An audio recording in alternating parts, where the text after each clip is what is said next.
It's the man YSN, and you're listening to YSN Radio. Yes, sir, yes, sir, yes, sir. Y'all know what time it is, man. I'm rocking with the man YSN, and you're tuning into an episode of YSN Radio, the coolest podcast in the South, man. We are back for another episode. Hope your day has been going fantastic, man. It's been a very crazy week. A lot of shit is going down. Not even just a crazy week. It's been a crazy day in the news, man. And we are definitely going to cover it. I got a couple things on the lineup today to talk about. It has been the week of the freaks. The week of the freaks, man. Oh my goodness, we're gonna get into it. We're gonna get into it all, man. We're gonna get into it all. First and foremost, I want to shout out today's sponsor, W Energy. Make sure you tap out, check in with W Energy, the coolest energy drink in the South. Sponsoring YSN Radio. Use the promo code YSN for 20% off discount at checkout. Marble City Pop-Up Jam. Marble City Homecoming Pop-Up Jam, is coming up November 7th. Got a really dope lineup. Just dropped. We got J Music, yours truly, Jay, Coffee. All three of them have been featured on the podcast, along with Big Fuzz, Shells the Mac, and Superstar Swish hitting the stage as well with a slew of vendors. So it's going to be a fantastic event. More information can be found on my Instagram page at RealYSN. The Marble City Homecoming Pop-Up Jam, Thursday, November 7th, kicking off homecoming weekend. It's going to be a fantastic time, so make sure you are there. Another development I just dropped this week, I'm going to be in Washington, D.C., in the D.C. area, Friday, October 18th, for the Back in the Day party celebrating Howard University's 100th homecoming. They're facing TSU that weekend. It's the first time they've ever faced TSU, I believe ever, in this homecoming weekend for Howard, man. And I'm going to be out there in the mix with DJ Da Vinci, DJ Mouse, both holding it down from Nashville, my hometown, man. We're going to be in DC tearing it up for Howard homecoming, man. If you find yourself in the DC area that weekend, go and check out the link in my bio for tickets and sections, man. It's going to be a fantastic time. That's happening Friday, October 18th for Howard University homecoming. It's going to be a good time, man. Now that we got all the shameless plugs out the way, let's get into today's topics, man. I got a couple. Like I said, it's been the week of the freaks, man. Starting off with Shannon Sharpe. Went viral last week, man, because he, quote, accidentally went live while taking some girl to Pound Town. And geez Louise, it was like a 4 or 5 minute long live stream. You didn't see anything, but you could just hear him just pounding this bitch through the fucking floor. It was honestly hilarious because people were trying, at first people saying, oh, it was fake, it wasn't him. Oh yeah, it was definitely him, man. It was definitely him. He was out saying, oh, that's my Michelle. That's my Michelle. And yeah. And like at first they, after it went viral, of course, immediately his team tried to come out and say he was hacked, and then Shannon himself came out and was like, no, I wasn't hacked, it was an accident. And he didn't apologize for fucking. He just apologized that we seen it. He was like, I'm not sorry for getting some pussy, but I'm sorry you had to hear that shit. You feel me? My thing is, like, how do you accidentally go live on Instagram? There's so many steps to go live. Unlocking your phone, opening up the app, sliding over, selecting live, and then there's so many steps before you actually go live, and it tells you that you're live. So I don't know. I don't understand. Maybe he had a shortcut on his phone he didn't know about or something. I don't know, but I don't buy the whole it was an accident thing. He is old though, so I'll give him that, but I don't know. I don't buy the whole accident thing, man. But I did think it was funny though, because on his live stream that same night, I think it's called Nightcap with Ocho Cinco, where he was talking about the situation, he plugged the boner pills. I forget what the boner pills are called, but he was like, I was off the boner, I was going in. So, hey man, game recognized game, bro. Another funny part about it is he received no punishment for ESPN at all. Which is good. I'm not, not sitting up here saying he should have been fired at all. Like, nobody got hurt. But I just think it's funny because Paul Pierce went live with some bitches in the background shaking ass. Nobody was naked. I mean, they were in bikinis, but nigga was smoking a thing, he was smoking a blunt, sipping on some drink with some hoes in the background. Fired immediately. Shannon Sharpe goes live, taking his dicking her down to the cross. Keeps his job. First take the very next day. I think that just shows that Shannon Sharpe is a superstar, and Paul Pierce was just not that guy. Because in comparison, some girls shaking ass in the background, that's really nothing crazy. Shannon Sharpe literally was getting ass. You hear him pounding and pounding away. The girl is screaming. Oh man. And he keeps his job, man. Keeps his job. But hey, bro, you do what you want and you popping, man. Shannon Sharpe, he's hot right now, man. He's bringing them a lot of money. So I guess they was like, hey, we can live with it, man. We can live with it. So shout out to Shannon Sharpe, man. I thought that shit was funny, bro. But I tell you what's not funny, at least for him, Diddy has finally been arrested by the feds. Oh my gosh. Everything that has come out of this situation over the past day has been insane. So if you haven't been following the story, if you've been living under a rock, about a year and a half ago, a year and some change ago, Cassie came out with this lawsuit against Diddy, accused him of being abusive, sex trafficker, beating her up and all this crazy shit, man. Straight up expose him for all this crazy ass shit, right? End up getting like $30 million off of him. And then after Cassie pretty much broke the levee that caused the flood of all these other lawsuits and all these other allegations coming in about Diddy just being a freaky ass nigga, man. Hosting these freak offs where he would just invite all these different men and women and from all over the world, and they would just all get together and just fuck, and you know, the crazy Diddy parties. And Diddy has been public enemy number one for the greater part of a year and some change, man, and it's all come to a head because he was finally taken into custody by federal agents this week, man, and they unsealed the indictment this morning as of today, September 17th, man. And the things that were in this indictment was astonishing, to say the least. Astonishing, man. First and foremost, and I'm not making any of this shit up, by the way. I'm not making anything up, by the way, right? So he was officially charged with sex trafficking and racketeering, two very, very serious crimes. I went to the indictment because they released it, right? So Fed searched his home in March of this year and found 1,000 bottles of baby oil. 1,000 bottles of baby oil was in this nigga's Diddy's house.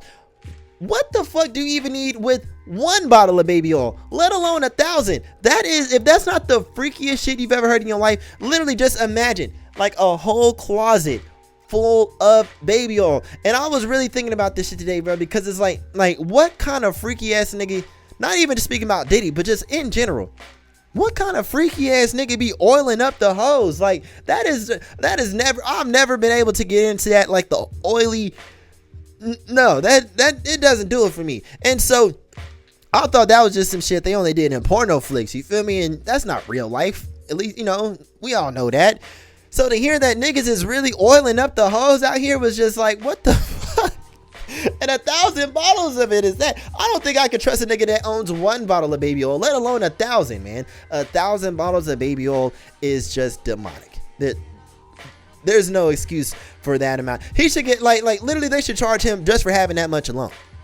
Just for having that much alone. You know how you walk through the airport with too much cash on it, they take it from you, put you on a watch list. They should have been monitoring that. Why the fuck is he buying all this fucking oil and lube? The fuck is this nigga got going on, man? That's insane. Another thing that stood out to me in this indictment, it said that like I mentioned earlier, he was hosting these elaborate freak offs, right? One of which cost him $46,000 in damages, in which he held. This was back in like 2012. He had this huge freak off in his hotel room in Manhattan, and it racked up $46,000 in damages in his hotel room. How hard was y'all fucking that y'all damaged $46,000 worth of shit. I can imagine, like, you know, knocking over a lamp, you feel me, or putting a hole in a wall, but $46,000 worth of damages because y'all was fucking all night. That's insane. That's just insane. I can't even like imagine a situation where that's like feasible. You know, like, I don't know. That just does not make any sense to me. Another thing that stuck out to me in this indictment, they said that people needed IV treatment due to exhaustion and physical exertion after the freak-offs. People needed an IV treatment after the freak-offs. This nigga Diddy was fucking the nutrients out of people. Do you know how crazy that is? Like, that is Hall of Fame levels of freakiness right there. The fact, like, think about it. We done all got pussy before, and you done went to town, you, I don't know, take a swig of water or something by the bed. Never have I ever fucked so hard that I needed IV treatment. I needed medical attention to regain my strength because I just exerted. Maybe I'm not fucking hard enough. Maybe I'm not fucking hard enough, man. Because this nigga Diddy is on some other shit, bro.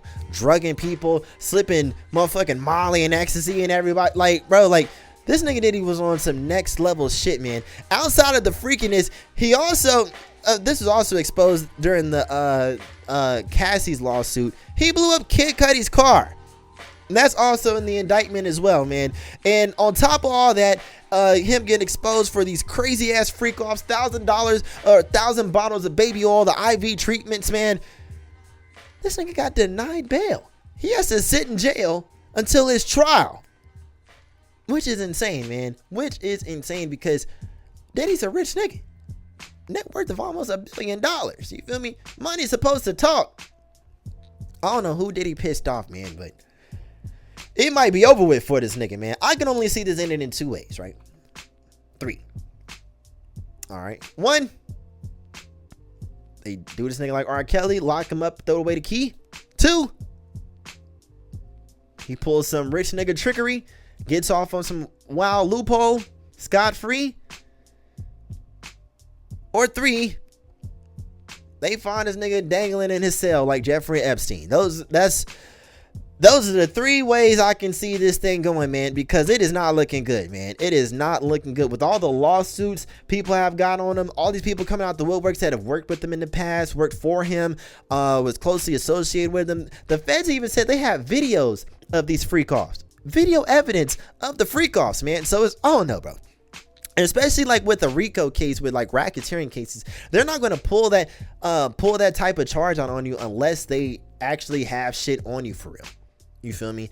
A lot of niggas get, you know, bought in on like crazy ass charges and then end up, you know, getting thrown out in court. But like from what I've like researched and gathered over these last couple years, where you've seen a lot of celebrities and rappers being brought down on RICO charges, one thing I've learned is that when they bring this up, that means they've been investigating you for years. They actually like got concrete shit on you, and they're just piling it all up into one eggshell and cracking it over your head at one time. So I feel bad for Diddy's kids, man. You know, he has grown kids, of course, with Combs Jr., King Combs, the light-skinned nigga that was they be in the movies and shit. But he also has like twin daughters, and like actually like kids, man. So I feel bad for them. You feel me? But like, I don't know, man. A lot of people, you know, they come out and say like, oh, you know, everyone was tearing down our black men, you know, which like to an extent is true. You know, the world definitely has a way of throwing smut on successful black people. But when it comes to shit like this, man, it's just karma, bro. You can't be doing shit like that, man. I've talked about Diddy and his horrible track record as a music executive before, but like shit like this is just like insane, man. And it's like it's really bad. It's really like really sad, man, because growing up, bro, I really like idolized Diddy before, you know, because like through as a kid, of course, you feel me, I'm seeing and a fan of hip hop, fan of the history of hip hop, and you know the figures within the genre like Diddy, Russell Simmons, Jay-Z, people like that, you feel me, like who became moguls, multi-millionaires, billionaires even. Like as a kid, I looked up to them. I was like, man, I remember being in a business camp, and one of the mentors was like, so who are some people look? I was like, Diddy, man, he's got clothing line, he got his own drinks, he got music and blah blah blah blah. And like learning all this shit, it's like, damn, bro, like I don't know, it makes me feel not duped in a way, but it's just like, damn, man, like you never know, man. You never know. People really be on some evil ass shit out here, bro. That is top notch freaky shit right there, man. 1,000 bottles of baby oil. I've been fixated on that shit all day, all fucking day, man. That alone should get him 50 years. Oh man, moving on, man. Now we got all the freaky shit out of the way. Latto made some waves this week, man. Like I said, I think it was on last week's episode. A lot of people were giving her shit because of her song Brokey. They felt she was talking down on regular people, regular women, people who have to, who actually like broke, working regular jobs and shit, especially with the line, bitches gotta wait till their birthday to go out of town. People are really making like think pieces on TikTok and writing think pieces on Twitter about how Latto was fucked up about putting out that song, and we're in a recession and people really gotta wait till their birthday, and she's just so tone deaf and out of touch and blah blah blah blah. Like really like getting knee deep in their feelings about this Brokey song. So Latto comes out and she tweets that she's sorry that she really hates that people feel like she was talking down on the regular working person, and to show them that she was not trying to shame them anyway. She's starting the Brokey challenge, where she's offering $10,000 and a cameo in the video if they show a day in their life at their regular job. And she ends the tweet off, "No more waiting till your birthday to go out of town." It's like the most backhanded way to like apologize to your fans. It's like, yeah, I'm sorry I called y'all some broke ass bitches, but why don't you show me how broke you are, and you get I thought that shit was funny, man. But like but the crazy thing about that whole situation is like people complaining about her talking shit about them being broke. It's like, did y'all just start listening to rap like this year? Rappers have been shitting on broke niggas literally since the beginning, bro. Like think it, like bro, like every bro. Think about every. I'm trying to think of a rapper who does not, who has not have at least one bar where he's stunting on niggas. I think it's safe to say every single rapper has stunted on niggas at least one time in their music. At least once. It's just like peanut butter. It's peanut butter and jelly. It goes together very well. Rapping and stunting. The fuck? How you think? Like. You don't see men coming out crying because 50 Cent, for example, has a whole song called Window Shopper. The whole song is just clowning broke niggas. Nigga, use a window shopper, mad as fuck, looking at shit you can't buy. Nigga, use a window shopper in the jewelry store. Like literally, he's like clowning niggas for walking through the mall not buying shit. I'm a habitual window shopper. So I think the song is funny because like, damn, I really do be.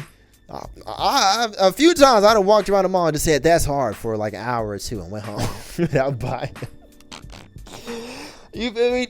Did I like run out and start crying and run on the internet? Oh my God, 50 Cent is so toned up. No.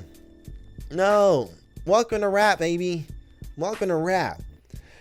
And I'm kind of glad Latto snuck that line at the end of the tweet, man, because you shouldn't have to apologize for stunting on niggas. No, everybody's been broke before.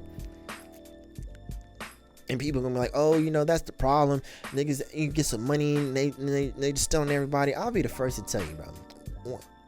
I was just thinking about this this morning, man. Every day I wake up, and I do mean every day I wake up, my desire to blow up and act like I don't know nobody becomes stronger and stronger. I have a mental list of every nigga that I plan on stunting on once all this shit really like starts blowing up and rolling for real. I will be stunting on niggas. And I'm saying this publicly. I will be stunting on niggas. Plain and simple. Not just like everybody. You feel me? Of course, I'm gonna show love to people who show me love. But niggas who've been like all the niggas who hating on me right now, fronting on me, acting like that I ain't. Oh, they really, I'm gonna give them something to be mad about. I'm telling you, man. So look, I don't think she did anything wrong with the song. Brokey, that's one of my favorite songs on the album. And all the girls that's online complaining about it, shut the fuck up. Plain and simple. All right, get you some money, okay? Or just dance to the song like everybody else. You feel me? You expect me to feel bad because your feelings was hurt because Latto said you was broke. All right, if that's all it takes to hurt your feelings, you should just start listening to like country music or something. All right, it's part of the game. It's part of the game. Rapper stunt. This is what they do. Oh my gosh, these new niggas really be getting on my fucking nerves, bro. These new niggas really get on my nerves. I can't believe she had to do that shit, bro. I can't believe she really did that shit, man. But apologizing for stunting. I wish I would. Oh man, moving on. So the CMAs announced the list of nominees a couple days ago. And a lot of people were upset because they feel like Beyonce was snubbed because she didn't get any nominations at this year's CMAs, even though the Cowboy Carter album did extremely well.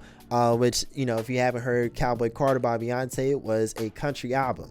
Even though Beyonce said it's not a country album, it's a Beyonce album. It's a country album. She had Dolly Parton on there, Spoozy, Willie Jones, you know. And a lot of people feel like she deserved to at least get at least 1 or 2 nominations at the CMAs. Texas Hold'em was actually a big song off that album, and that song was country as fuck, man. And you know, I kind of agree because the album, like I said, the album did numbers. If I'm not mistaken, I think Texas Hold'em was number 1. Let me double check that fact before I tell a lie on here. Beyonce Texas Hold'em, because the thing is, man, we've seen this time and time again. We saw this with Lil Nas X when he came out with Old Town Road a couple years ago, and that song took the world by storm. And of course, country music purists were very upset with him getting nominated at the CMAs because they were like, just, that's not country, and which it was most definitely a country song. Billy Ray Cyrus was on the remix, but what it really all boils down to is not the content of the music, it's the color of the person singing it. That's really what it all boils down to. Yes, I was right. Texas Hold'em did top the Billboard Not 100 and was Beyonce's 9th solo #1 single. So I was right about that. But anyways, it's not about the quality of the music. It's not that the music isn't good enough to be considered country. No, I really think it all boils down to is the singers are black. Lil Nas X, black and gay. Of course, country music fans are going to be against that. Beyonce, a black woman, decides she wants to put out a country album after years of being R&B and pop. Of course, they're going to have some pushback about that. You know, you have artists like Shabuzi, who's also black. His song, a bar song, has been #1 on the Billboard Hot 100 for the past few weeks. Willie Jones, who is also featured on the album, has been making waves as well, another black country music artist. So I think a lot of this is boils down to country fans don't want to see black people succeed in the genre. And I'm not going to sit up here and act like I know everything there is to know about country music. I don't really listen to country like that, but from my observations, every time this conversation comes up, the quiet part is that these are black people. You know, Jelly Roll used to be a rapper. He's also nominated for a couple CMAs. People aren't talking shit about Jelly Roll because he used to rap. Post Malone used to be a rapper. He's also nominated for a couple CMAs. No one, you didn't hear the country music scene giving him any shit about it. So why does Beyonce catch flack for, you know, venturing off into country, man? Just think about it.